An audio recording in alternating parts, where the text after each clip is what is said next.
Pengrusakan makam Ki Ageng Prawiro Purbo di Desa Tahunan, Umbun Harjo, Yogyakarta membuat prihatin sebagian kalangan. Makam yang sering diziarahi warga ini termasuk cagar budaya yang dilindungi undang-undang. Ada yang menduga pengrusakan makam merupakan bentuk anarkisme dan intoleransi agama. Pelakunya diduga karena memiliki pemahaman anti ziarah kubur. Benarkah karena motif keyakinan agama atau ada oknum yang sengaja mengadu domba umat Islam? Namun konon ada kelompok yang bernama Wahabi yang anti ziarah kubur karena dianggap perbuatan syirik. Konon kelompok ini juga tak suka bersolawat, apalagi bertawassul. Bahkan mereka dituduh berkomplot dengan Zionisme untuk memecah belah umat Islam. Benarkah mereka pelakunya?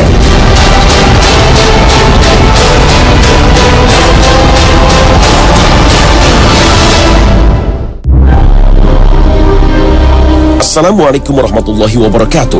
Pemirsa Khasanah Trans 7, semoga pagi ini kita berada dalam lindungan dan hidayah Allah Ta'ala. Khasanah, ensiklopedia Islam dunia, kembali menyapa pemirsa untuk saling berwasiat dalam kebenaran dan kesabaran. Mungkin tidak semua orang faham apa yang dimaksud Wahabi. Istilah Wahabi selalu disematkan kepada pemahaman para ulama Saudi, padahal mereka sendiri tidak pernah menamakan diri mereka sebagai kaum Wahabi. Berbahayakah Wahabi bagi umat Islam Indonesia? Kalau kita lihat, begitu banyak ulama Saudi yang hadir di tengah-tengah umat untuk memberi tausiah, dan kita begitu menghormatinya, bahkan fatwa mereka sering dijadikan rujukan. Apakah karena berbeda faham, misalnya soal tawasul kepada ahli kubur, ngalap berkah pada para wali, atau berbagai tradisi seperti tahlilan, yasinan, atau mauludan dikelompokkan sebagai Wahabi? Wahabi selalu dituduh tidak toleran dengan masalah khilafiyah karena pemahamannya terhadap firman Allah Ta'ala. وَأَنَّ هَذَا صِرَاطِي مُتَّبِعُوهُ وَلَا تَتَّبِعُوا السُّبُلَ فَتَفَرَّقَ بِكُمْ عَنْ سَبِيلِهِ ذَلِكُمْ وَصَّاكُمْ بِهِ لَعَلَّكُمْ تَتَّقُونَ. Tidak cukup itu, berbagai cerita menyeramkan beredar luas, misalnya menuduh Wahabi disamakan dengan Zionis. Isu ini pun dikhawatirkan akan membingungkan umat dan merusak ukhuwah Islamiyah. Untuk menguak kebenaran tentang Wahabi, mari kita simak berbagai versi sejarah yang melacak asal-muasal Wahabi. Wahabi dinisbatkan kepada seorang ulama asal Najd, Muhammad bin Abdul Wahhab, yang dalam dakwahnya mendapat dukungan dari pendiri kerajaan Arab Saudi, Abdul Aziz bin Saud. Namun hingga kini, sejarah Wahabi memicu banyak kontroversi dan penuh dengan stigma negatif. Seorang sejarawan, Ahmad Mansur Suryanegara, dalam bukunya Api Sejarah misalnya, mengkaitkan Wahabi dengan imperialisme dan kolonialisme Barat terhadap dunia Islam. Abdul Aziz bin Saud bersama Muhammad bin Abdul Wahhab berkolaborasi dengan kerajaan Protestan Anglikan Inggris untuk menggulingkan Raja Hussein dan putranya Raja Ali yang mengangkat dirinya sebagai khalifah setelah Sultan Turki Utsmani Abdul Majid diturunkan pada 3 Maret 1924. Raja Hussein mengklaim batas wilayah Arabia meliputi Palestina dan Syria sebagai wilayahnya. Sementara kerajaan Protestan Anglikan Inggris memilih mendukung Abdul Aziz bin Saud sebagai penguasa Saudi karena tidak mengklaim Palestina dan Syria sebagai wilayahnya, hingga memungkinkan berdirinya negara Israel sesudah Perang Dunia Kedua. Karena itulah, menurut buku ini, kerajaan Saudi dianggap sebagai pemberontak terhadap kekhalifahan Turki Utsmani. Pada tahun 1962, dirilis sebuah film berjudul Lawrence of Arabia yang menceritakan kisah seorang letnan dari pasukan Inggris, Thomas Edward Lawrence, yang berperan di balik berdirinya kerajaan Arab Saudi. Film yang konon diambil dari kisah nyata ini memicu kontroversi karena Lawrence membantu klan Saud untuk memerangi Khalifah Turki Utsmani dan mendirikan kerajaan Arab Saudi. Menurut sejarawan Inggris Martin Gilbert, Lawrence adalah seorang agen Zionis seperti dikutip Jerusalem Post edisi 22 Februari 2007.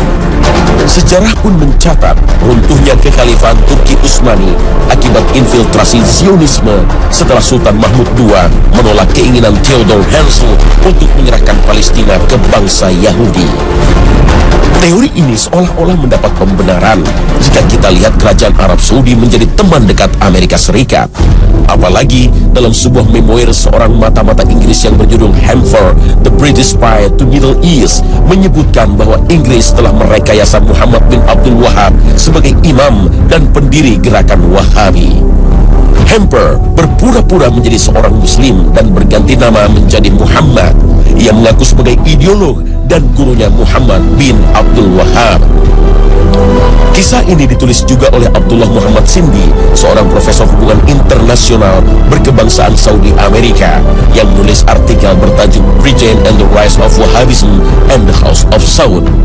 Menurut Profesor Sindi, Hamper telah memberi Abdul Wahab uang dan hadiah-hadiah lainnya, mencuci otaknya dengan meyakinkannya bahwa orang-orang Islam mesti dibunuh karena mereka telah melakukan penyimpangan yang berbahaya. Kaum muslim telah keluar dari prinsip-prinsip Islam yang mendasar. Mereka semua telah melakukan perbuatan-perbuatan bid'ah dan syirik. Hamper juga membuat sebuah mimpi liar dan mengatakan bahwa dia bermimpi Nabi Muhammad SAW mencium kening Abdul Wahab. Berdasarkan versi ini, Abdul Wahab menjadi terobsesi dan merasa bertanggung jawab untuk melahirkan suatu aliran baru di dalam Islam yang bertujuan memurnikan dan mereformasi Islam. Aliran ini lalu menyerang dan memberantas semua adat kebiasaan buruk masyarakat Arab. Menurut Wahabi, orang yang menyembah selain Allah Subhanahu wa Ta'ala telah musyrik dan boleh dibunuh. Wahabi pun dipandang sebagai salah satu aliran yang menumbuhkan benih-benih radikalisme dalam Islam. Benarkah semua tuduhan ini? Tunggu dulu, kita jangan terlalu percaya, karena sejarah bisa saja sebuah fakta yang direkayasa untuk kepentingan politik dan kekuasaan. Jangan-jangan ini sebuah konspirasi untuk memecah belah umat dengan cara menciptakan Wahabi sebagai musuh umat Islam. Mari kita simak sejarah versi lain. Wahabi selalu diidentikan dengan kelompok teroris, padahal Al-Qaeda yang dituduh kelompok ekstrim justru bermusuhan dengan pemerintah Saudi. Para ulama Saudi yang dituduh Wahabi sesungguhnya ulama yang mengikuti prinsip salafus soleh, antara lain melarang umat Islam berunjuk rasa, apalagi memberontak kepada penguasa muslim. Sejarah Wahabi dalam versi lain banyak diteliti oleh para ilmuwan seperti Hanif James Oliver dan Nathanael Delon Bass dari Georgetown University, Amerika Serikat. Istilah Wahabi bukan dinisbatkan kepada Muhammad bin Abdul Wahab, tetapi kepada Abdul Wahab bin Abdurrahman bin Rustum yang wafat pada tahun 2011 Hijriah. Sedangkan Muhammad bin Abdul Wahab lahir pada tahun 1151 Hijriah.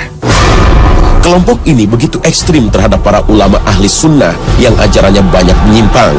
Isu Wahabi sengaja digulirkan oleh para imperialis seperti Inggris dan Perancis. Bahkan di Indonesia, imam bonjol yang mengobarkan perang Padri dituduh sebagai Wahabi karena dakwahnya membongkar kebiasaan kaum adat.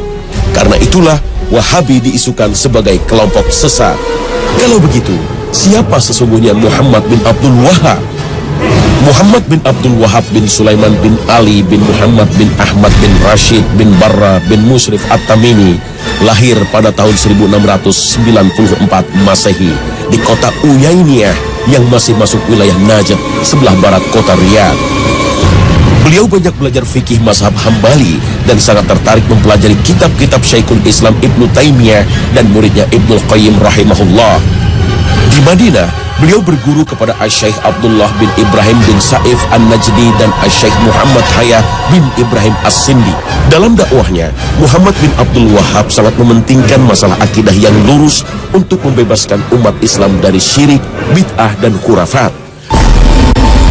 Pada saat itu, kuburan sahabat Nabi banyak dikeramatkan, diagungkan, bahkan dijadikan tempat untuk meminta-minta. Karena dakwah inilah, beliau selalu menjadi sasaran pembunuhan. Meskipun sempat terusir dari kawasan Uyainiyah, Syekh Muhammad bin Abdul Wahab tak pernah berhenti untuk berdakwah. Pada masa itu, pada abad 12 Hijriah atau abad 17 Masehi, kehidupan politik di Jazirah Arab berada dalam kekacauan. Perebutan kekuasaan sering terjadi di antara para kabilah, sementara kekuasaan Khalifah Turki Utsmani makin melemah setelah Perang Dunia Kedua. Para penguasa yang hidup saat itu menindas rakyat dengan upeti. Karena itulah mereka sangat terganggu dengan dakwah ulama yang berani dan lurus, termasuk yang dilakukan Syekh Muhammad bin Abdul Wahhab. Dari sisi agama,